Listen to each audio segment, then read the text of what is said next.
Assalamu alaikum, dear students. In lecture number 13 of applied physics, we will discuss the topics of chapter number 33. So, here we will discuss electromagnetic waves. What are electromagnetic waves? तो electromagnetic waves जो है ये क्या होती हैं? electromagnetic waves को हम define करते हैं कि the waves which do not require any medium for their propagation. Those waves which do not required any medium for their propagation, any medium for their propagation. यानी अगर वेव्स को एक जगह से दूसरी जगह मूव करने के लिए किसी मीडियम की ज़रूरत ना हो, ऐसी वेव्स को हम क्या कहते हैं? Electromagnetic waves. और इलेक्ट्रोमैग्नेटिक वेव्स की जो है एग्जांपल्स हमारे पास एक्स रेज़ जो हैं ये क्या है? इलेक्ट्रोमैग्नेटिक वेव्स हैं. इनको एक जगह से दूसरी जगह ट्रांसफ़र होने के लिए किसी मीडियम की ज़रूरत नहीं होती. जस्ट लाइक वाटर वेव्स हैं. वाटर वेव्स जो हैं वो मैकेनिकल वेव्स हैं क्योंकि उनको मीडियम की ज़रूरत होती है एक जगह से दूसरी जगह. या साउंड वेव्स हैं. These are also mechanical waves because they also required medium for their propagation. अगर साउंड एक जगह से दूसरी जगह ट्रैवल करता है तो उसको मीडियम की ज़रूरत होती है. तो लेकिन स्पेस में अगर आप साउंड को ट्रैवल करें तो वो साउंड ट्रैवल नहीं कर सकता क्योंकि वहाँ पर मीडियम नहीं होता. लेकिन इलेक्ट्रोमैग्नेटिक वेव्स जो हैं ये स्पेस में भी ट्रैवल कर सकती हैं. क्यों? क्योंकि हमारे पास जो लाइट वेव्स हैं, लाइट वेव्स जो सूरज से वेव्स आ रही हैं वो भी क्या हैं? लाइट वेव्स हैं. तो वो स्पेस में से भी गुजर के आ रही हैं. तो इसलिए जो है इलेक्ट्रोमैग्नेटिक वेव्स को मीडियम की ज़रूरत नहीं होती. ये बग़ैर मीडियम के भी एक जगह से दूसरी जगह ट्रैवल कर लेते हैं. ठीक है. इस तरह हमारे पास mobile waves, TV waves, radio waves, ये सारे जो हैं एग्जांपल्स हैं किस चीज़ की? इलेक्ट्रोमैग्नेटिक वेव्स की. इलेक्ट्रोमैग्नेटिक वेव्स जो है ये स्पेशल प्रॉपर्टीज़ रखती हैं, प्रॉपर्टीज़ या फीचर्स ऑफ इलेक्ट्रोमैग्नेटिक वेव्स. यानी इलेक्ट्रोमैग्नेटिक वेव्स बाकी वेव्स से डिफरेंस होती हैं. इनमें क्या जो है कौन सी ऐसी प्रॉपर्टीज़ हैं जो बाकी वेव्स में नहीं होती? तो इलेक्ट्रोमैग्नेटिक वेव्स जो हैं these are the combinations of electric and magnetic field. यानी कहीं पर अगर फॉर एग्जांपल इलेक्ट्रिक चार्ज हम रख दें, ये इलेक्ट्रिक चार्ज है, तो यहाँ पर इसके अराउंड क्या चीज़ प्रोड्यूस हो जाएगी? Electric field. अब अगर यहाँ पर इलेक्ट्रिक चार्ज चेंज हो रहा है, यानी हम वहाँ पर अगर फॉर एग्जांपल करंट पास कर रहा है, तो इलेक्ट्रिक चार्ज चेंज होने की वजह से या करंट चेंज होने की वजह से वहाँ पर क्या चीज़ प्रोड्यूस हो जाएगी? Magnetic field. अब चूंकि इलेक्ट्रिक फील्ड चेंज हो रही है तो उसकी वजह से जो मैग्नेटिक फील्ड चेंज होगी वो भी क्या होगी? चेंजिंग मैग्नेटिक फील्ड होगी. तो चेंजिंग मैग्नेटिक फील्ड की वजह से अगेन जो है फिर क्या चीज़ प्रोड्यूस हो जाएगी हमारे पास? Electric field. इस तरह फिर इस चेंजिंग मैग्नेटिक फील्ड की वजह से इलेक्ट्रिक फील्ड जो है प्रोड्यूस हुई है. अब ये यहाँ पर electric current, electric field change हो रही है जिसकी वजह से ये मैग्नेटिक फील्ड चेंज होगी. अब जब ये मैग्नेटिक फील्ड चेंज होगी उसकी वजह से ये इलेक्ट्रिक फील्ड फिर क्या होगी? चेंज होगी. तो उससे अगेन जो है फिर क्या होगी? मैग्नेटिक फील्ड प्रोड्यूस होगी. तो इस तरह changing of electric and magnetic fields की वजह से इलेक्ट्रोमैग्नेटिक वेव्स जो हैं वो क्या होती हैं? प्रोड्यूस होती हैं. और ये एक जगह से दूसरी जगह जो है वो आसानी से ट्रैवल कर सकती हैं विदाउट एनी मीडियम, बग़ैर किसी मीडियम के. अब अगर हम इलेक्ट्रोमैग्नेटिक वेव्स के डायग्राम अगर हम ड्रा करें, फिगर ड्रा करें, तो इलेक्ट्रोमैग्नेटिक वेव्स लेट ये एक्स एक्सिस है, ये वाई एक्सिस है एंड ये जेड एक्सिस. तो लेट एक्स एक्सिस के अराउंड, वाई एक्सिस के अराउंड जो है हम इलेक्ट्रिक फील्ड को रिप्रेजेंट कर लेते हैं. ये इलेक्ट्रिक फील्ड की डेफिनेशन है, डायरेक्शन है, और ये मैग्नेटिक फील्ड की डायरेक्शन है.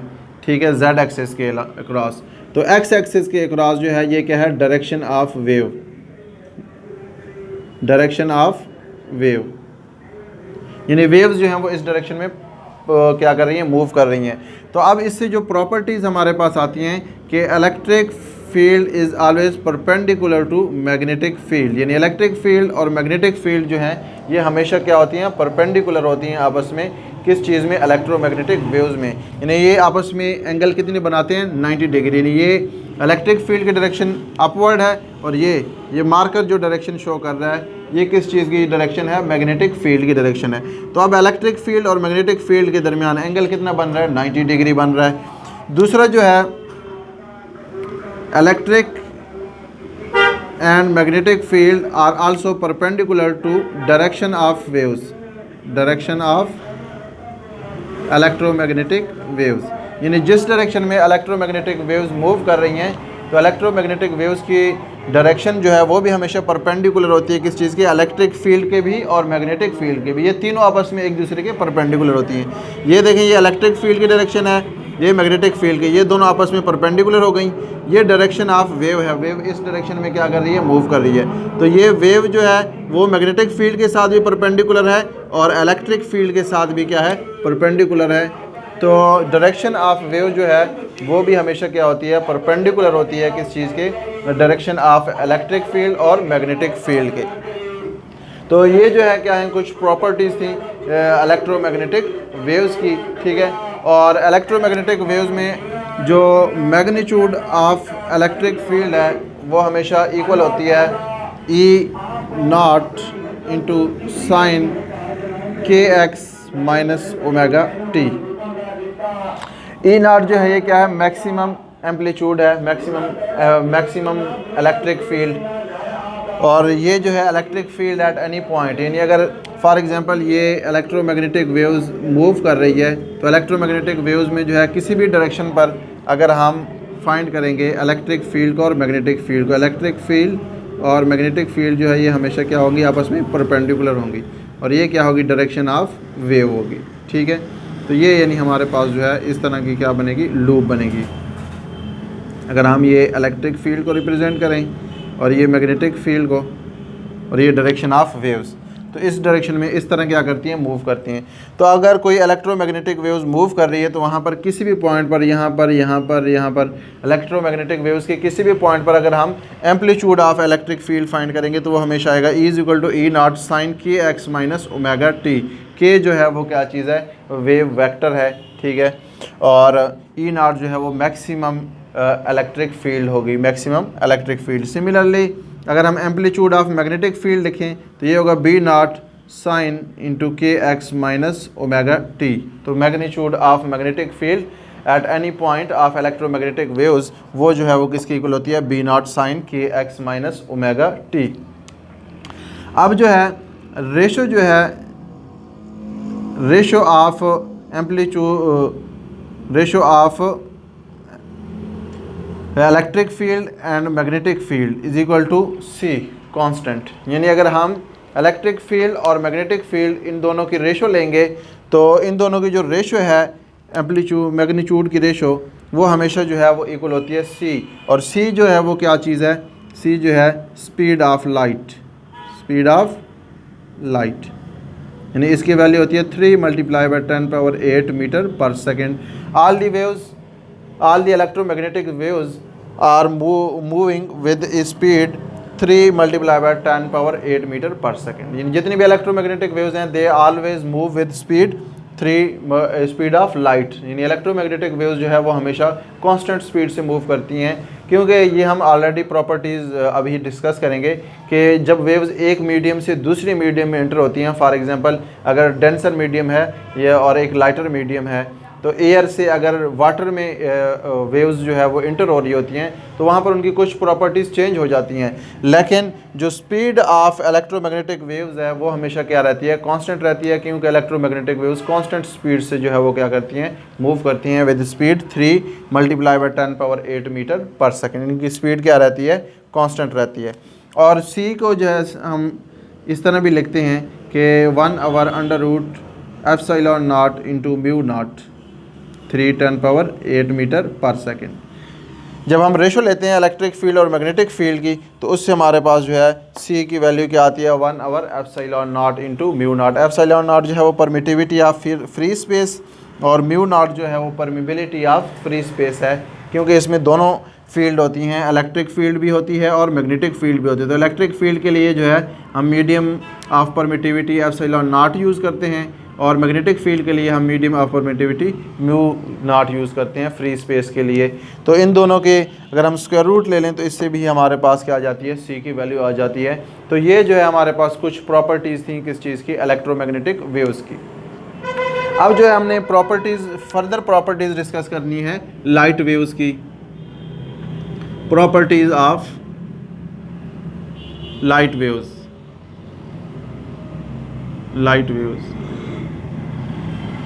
अच्छा, फर्स्ट प्रॉपर्टी जो है वो क्या है, रिफ्लेक्शन ऑफ वेव्स।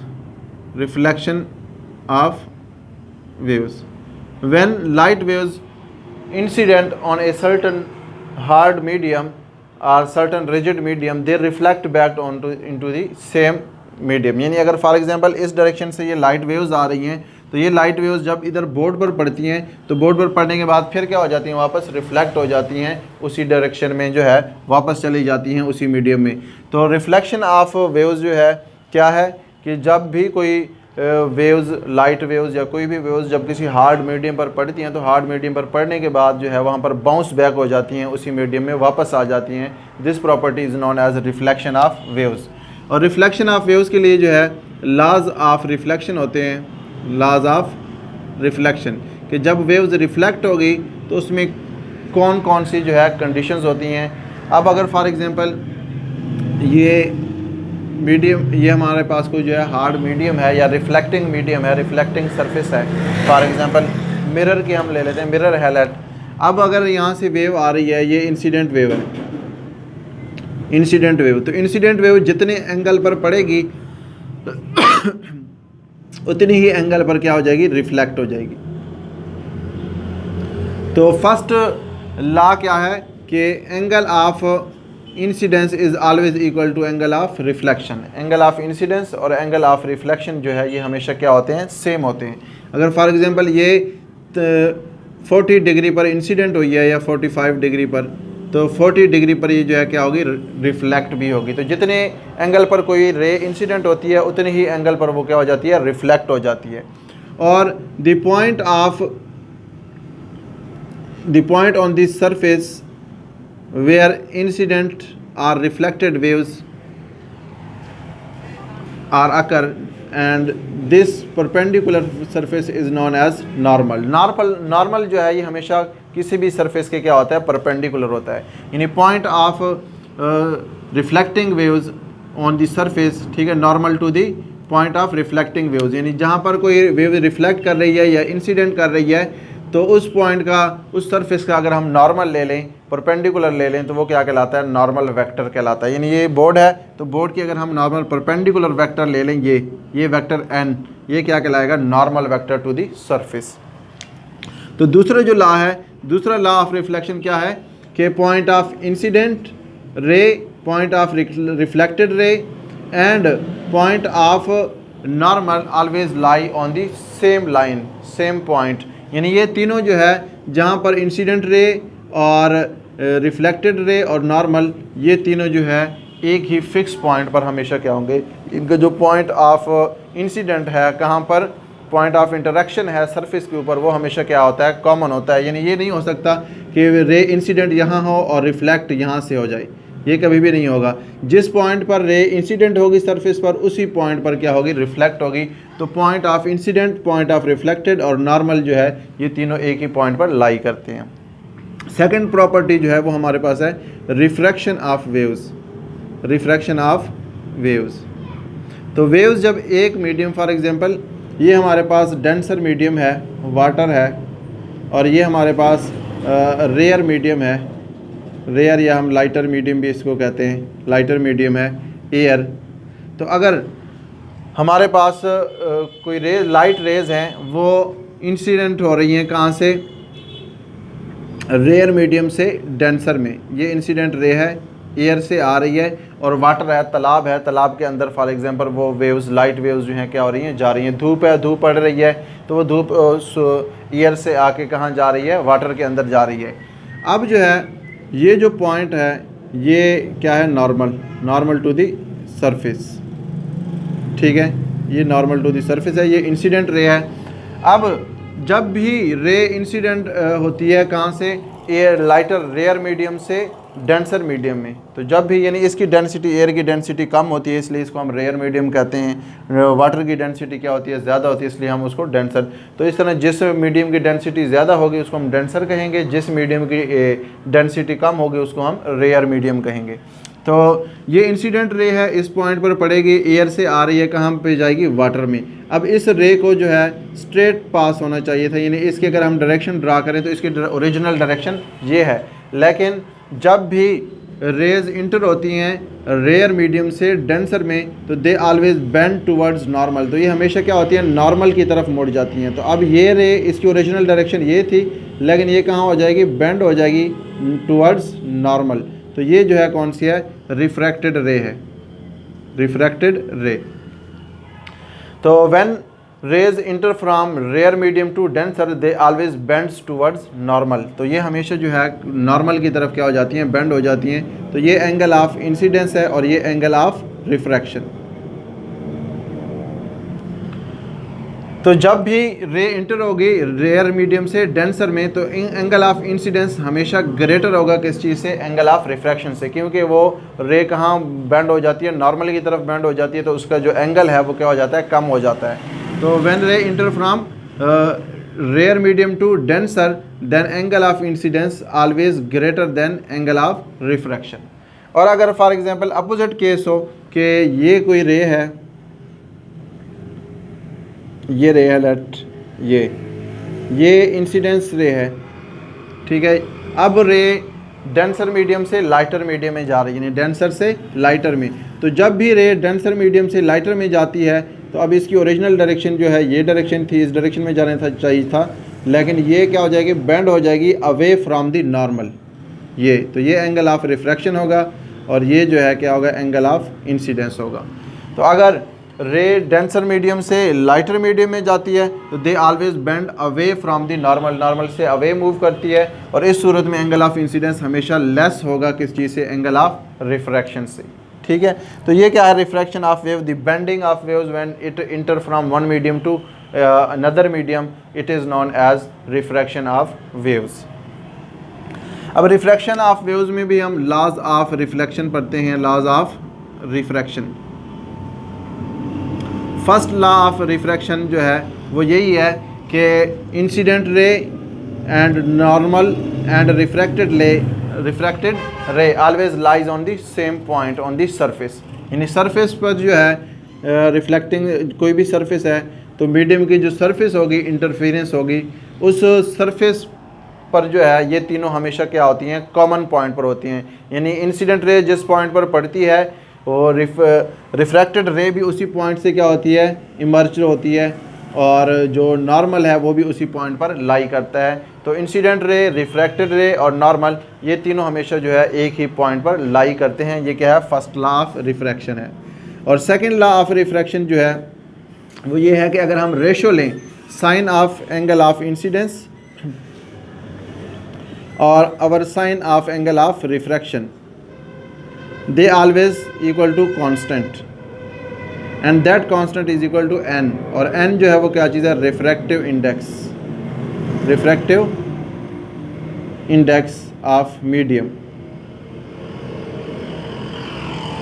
यानी अगर हम सेकेंड लॉ ऑफ रिफ्रैक्शन जो है वो क्या कहता है कि जो sine of angle of incidence है और sine of angle of refraction है वो हमेशा क्या रहते हैं, कांस्टेंट रहते हैं, उनकी रेशो जो है वो हमेशा क्या रहती है, कांस्टेंट रहती है।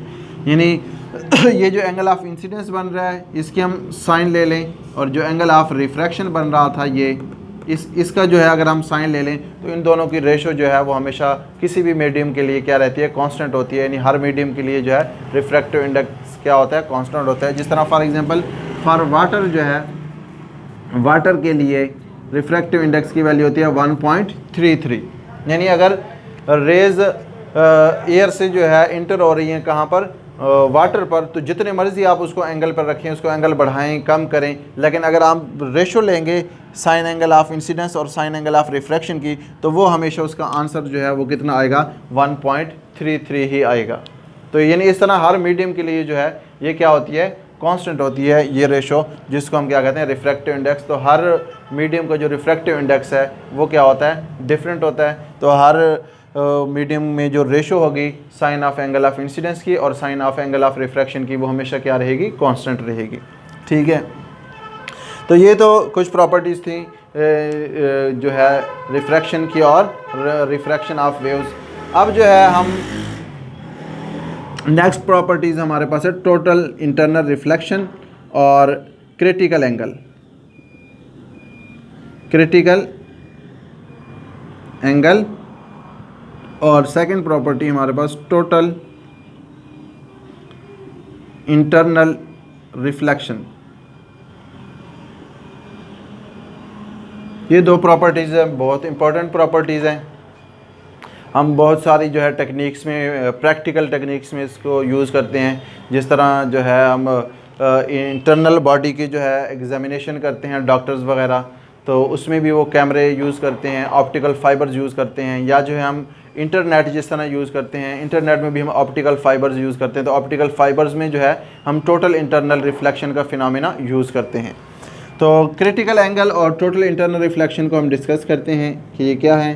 तो क्रिटिकल एंगल और टोटल इंटरनल रिफ्लेक्शन जो है ये रिलेटेड हैं रिफ्रैक्शन ऑफ वेव्स से, क्योंकि जब भी हम वेव्स को जो है लाइट वेव्स को या वेव्स को एक मीडियम से दूसरी मीडियम में इंटर करते हैं तो देन हमें पता है कि रिफ्रैक्शन होती है।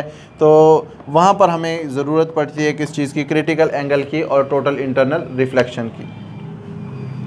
फॉर एग्ज़ाम्पल ये हमारे पास एयर है, रेयर मीडियम है, ये जो हमारे पास वाटर है, डेंसर मीडियम है, या वाटर की जगह हम ग्लास ले लेते हैं, यहाँ पर शीशा जो है ग्लास, ये क्या है, डेंसर मीडियम है।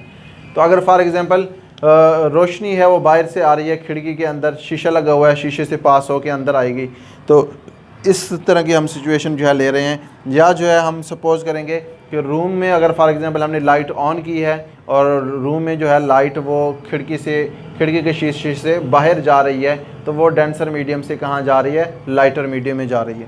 तो ये हमारे पास इंसिडेंट रे है जो कि कहाँ है से आ रही है, डेंसर मीडियम से आ रही है, किस चीज़ में, रेयर मीडियम में। ठीक है, तो जब इंसिडेंट रे डेंसर मीडियम से रेयर मीडियम में जाती है तो हमें पता है कि it always bend away from the normal, यानी इसकी जो ओरिजिनल डायरेक्शन है ये ओरिजिनल डायरेक्शन से भी ज़्यादा बेंड हो जाती है, अवे मुड़ जाती है किस चीज़ की तरफ, अवे फ्रॉम द नॉर्मल। ये हम ऑलरेडी डिस्कस कर चुके हैं कि जब भी लाइट डेंसर मीडियम से लाइटर मीडियम में जाती है, रेयर मीडियम में, तो वो हमेशा जो है नॉर्मल से अवे मूव करती है, नॉर्मल से दूर चली जाती है। अब इस तरह अगर हम इसका एंगल ऑफ इंसिडेंस मज़ीद बढ़ाएं तो ये रे जो है फर्दर क्या होगी, बेंड हो जाएगी कहाँ, अवे फ्रॉम द नॉर्मल मज़ीद, यानी इसका एंगल ऑफ रिफ्रैक्शन जो है वो क्या हो जाएगा, बढ़ जाएगा। पहले एंगल ऑफ रिफ्रैक्शन कम था, अब एंगल ऑफ रिफ्रैक्शन मज़ीद बढ़ गया। अब अगर हम इसको मज़ीद इस तरह बढ़ाते जाएं एंगल ऑफ इंसिडेंस को, तो एक ऐसा पॉइंट आता है हमारे पास कि जहाँ पर रिफ्रैक्टेड रे जो है वो 90 के एंगल पर बेंड हो जाती है। कितने पर, 90 के एंगल पर। तो दैट एंगल ऑफ इंसिडेंस, ये जो एंगल ऑफ इंसिडेंस होगा, that is called critical angle. इसको हम क्या कहते हैं, क्रिटिकल एंगल। ठीक है, तो क्रिटिकल एंगल की हम डेफिनेशन क्या करेंगे कि व्हेन वेव्स या light waves entering from denser medium to rare medium, and that angle of incidence for which angle of refraction becomes 90 degree is known as critical angle. ठीक है, when light rays या light waves entering from denser medium to lighter medium, and that angle of incidence for which angle of refraction becomes 90 degree, that angle of incidence is known as critical angle. तो इस angle of incidence को हम क्या कहेंगे, critical angle कहेंगे। अब अगर हम फॉर एग्जांपल क्रिटिकल एंगल जो है वो डिफरेंट मीडियम्स के लिए डिफरेंट होता है। फॉर एग्जांपल ग्लास के लिए जो है अगर हम लिखें, ग्लास के लिए शीशा जो है, तो ग्लास के लिए क्रिटिकल एंगल जो है वो होता है 42 डिग्री। अगर हम 42 डिग्री पे ही लाइट इंसिडेंट करें किसी भी शीशे पर, तो वो लाइट कितने पे बेंड हो जाएगी, 90 डिग्री पर बेंड होके उससे रिफ्रैक्ट होगी। और वाटर के लिए जो है, वाटर के लिए इसकी वैल्यू होती है 48.8 डिग्री फॉर वाटर। वाटर का जो क्रिटिकल एंगल है उसकी वैल्यू होती है 48.8। यानी अगर आप वाटर के ऊपर जो है, वाटर है फॉर एग्जांपल आपने किसी उसमें डाला हुआ है बर्तन के अंदर, ठीक है, तो उस बर्तन के अंदर अगर आप 48.8 डिग्री पे जो है अगर आप वेव्स क्या करेंगे, इंसिडेंट करेंगे, तो वहाँ से जो रिफ्रैक्शन होगी वो रिफ्रैक्शन कितने पे होगी, 90 डिग्री पर रिफ्रैक्शन होगी। यानी अगर यहाँ पर आप इंसिडेंस कर रहे हैं रेज, तो वो क्या होंगी, नॉर्मल के साथ 90 पर रिफ्रैक्ट होके आगे नेक्स्ट मीडियम में इंटर होंगी। अब अगर हम फॉर एग्जांपल इसी एंगल को मज़ीद बढ़ा दें, यानी if angle of incidence is greater than critical angle, यानी अगर हम एंगल ऑफ इंसिडेंस को क्रिटिकल एंगल से क्या कर दें, ग्रेटर कर दें, तो देन नो रिफ्रैक्शन अकर, वेव्स जो है वो रिफ्रैक्ट नहीं होंगी बल्कि it will reflect into the same medium, वो उसी मीडियम में दोबारा वापस आ जाएगी। तो इस तरह यानी जो है हम ग्लास से जो है वो क्या करवा सकते हैं, रिफ्लेक्शन भी करवा सकते हैं। हालांकि ग्लास जो है वो ट्रांसपेरेंट मटेरियल होता है जिसके दोनों साइडों पे हमें नज़र आता है और दोनों साइडों पे वेव्स जो है वो क्या होती हैं, मूव कर सकती हैं, पास कर सकती हैं। लेकिन हम ग्लास से भी क्या कर सकते हैं, टोटल इंटरनल रिफ्लेक्शन करवा सकते हैं। जिस तरह एक तो मिरर है, मिरर से तो सिंपली जब वेव्स उसके ऊपर इंसिडेंट होती हैं तो वो रिफ्लेक्ट होकर वापस आ जाती हैं। लेकिन अगर ग्लास है, ठीक है, शीशा है, आम खिड़की के अंदर जो शीशा लगा होता है, तो उसमें हमें लगता है कि इस पे अगर हम लाइट इंसिडेंट करेंगे तो वो दूसरी साइड पे पास हो जाएगी। लेकिन अगर वही लाइट हम उसकी critical angle greater than critical angle पर इंसिडेंट करेंगे तो वही लाइट दोबारा रूम में क्या आएगी, वापस आएगी। टोटल इंटरनल रिफ्लेक्शन का फिनोमेना होगा। और हमें पता है ग्लास के लिए जो क्रिटिकल एंगल है वो कितना होता है, 42 डिग्री। तो अगर 42 डिग्री से ज़्यादा एंगल पर, यानी हम 43 पर, 44 पर या 45 डिग्री पर रेज़ को जो है, लाइट रेज़ को इंसिडेंट करते हैं ग्लास के ऊपर, तो वो सारी की सारी लाइट जो है दोबारा वापस आ जाएगी उसी रूम में। तो वो क्या होगा, टोटल इंटरनल रिफ्लेक्शन। तो अब हम क्रिटिकल एंगल से जितना ही एंगल ऑफ इंसिडेंस बढ़ाते जाएंगे वो सारी की सारी वेव्स टोटली इंटरनली रिफ्लेक्ट होंगी, उसी मीडियम में रिफ्लेक्ट होकर वापस आ जाएंगी।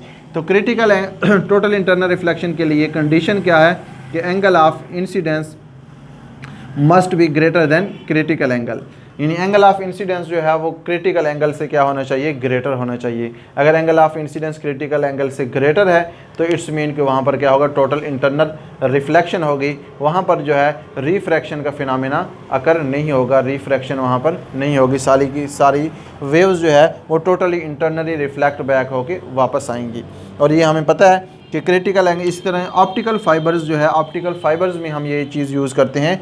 ऑप्टिकल फाइबर्स चूँकि ग्लास से बने होते हैं तो इसलिए जो है ऑप्टिकल फाइबर्स में जब हम लाइट इंसिडेंट करते हैं, फॉर एग्जांपल ये हमारे पास ऑप्टिकल फाइबर है। ऑप्टिकल फाइबर के जो है दो पार्ट होते हैं, एक जो है इनर पार्ट जिसको हम कोर ऑफ ऑप्टिकल फाइबर कहते हैं, ये पार्ट फॉर एग्जांपल ये कोर है, और जो आउटर पार्ट है उसको हम क्या कहते हैं, क्लैडिंग। तो जो कोर का जो रिफ्रैक्टिव इंडेक्स होता है, refractive index of core is relatively greater than refractive index of cladding. जो कोर का यानी जो सेंट्रल पार्ट है ऑप्टिकल फाइबर का, उसको हम क्या कहते हैं, कोर। वो हमेशा जो है हाई रिफ्रैक्टिव इंडेक्स वाले मीडियम हम यूज़ करते हैं जिसके रिफ्रैक्टिव इंडेक्स क्या हो, ज़्यादा हो। और जो क्लैडिंग है, क्लैडिंग वाला जो पोर्शन है वो वहाँ पर हम ऐसे मटेरियल यूज़ करते हैं जिसकी जो रिफ्रैक्टिव इंडेक्स है वो क्या हो, कम हो, क्योंकि इसमें फिर कंटिन्यूस रिफ्रैक्शन होती है। तो कंटिन्यूस रिफ्रैक्शन की वजह से जो है वो हम इस तरह के डिफरेंट मीडियम यूज़ करते हैं। तो अब अगर ये गिलास है, ये फॉर एग्जांपल ये इसका मिड पॉइंट है, तो ये अगर हम 45 डिग्री पर जो है यहाँ पर इंसिडेंट करेंगे रेज़, तो 45 डिग्री पर इंसिडेंस होने की वजह से ये रेज़ टोटली इंटरनली रिफ्लेक्ट होकर जो है यहाँ पर वापस आ जाएगी। तो इसमें एनर्जी लॉसेस बहुत कम होते हैं। ऑप्टिकल फाइबर्स का ये फ़ायदा है, अगर आप किसी वायर के ज़रिए भी जो है सिग्नल ट्रांसमिट करें और ऑप्टिकल फाइबर के ज़रिए भी ट्रांसमिट करें, तो ऑप्टिकल फाइबर में जो है एनर्जी लॉस क्या होता है, कम होता है। इसलिए हम ऑप्टिकल फाइबर्स जो है वो प्रेफर करते हैं इंटरनेट के लिए, क्योंकि इंटरनेट के सिग्नल्स जो हैं जो आ रहे होते हैं, उसकी सिग्नल्स आ रहे होते हैं, जो उसका डाटा आ रहा होता है वो बाइट्स में आ रहा होता है, बहुत स्मॉल उसमें आ रहा होता है। तो उसमें अगर कुछ डाटा लॉस हो जाए तो इंटरनेट बहुत स्लो हो जाता है। तो इसलिए जो हम इंटरनेट के लिए जो है वहाँ पर क्या यूज़ करते हैं, ऑप्टिकल फाइबर्स यूज़ करते हैं, जिसमें जो है टोटल इंटरनल रिफ्लेक्शन के ज़रिए सिग्नल्स को एक जगह से दूसरी जगह ट्रांसमिट किया जाता है, जिसमें एनर्जी लॉसेस बहुत कम होते हैं। तो ये हमारा जो है लेक्चर था, आज का लेक्चर नंबर 13, जिसमें हमने प्रॉपर्टीज़ ऑफ वेव्स जो है वो डिस्कस करनी थी। तो आई थिंक कि आपको जो है इन प्रॉपर्टीज़ के बारे में काफ़ी जानकारी हो गई होगी। तो इंशाल्लाह we will meet in next lecture. Okay, अल्लाह हाफिज़।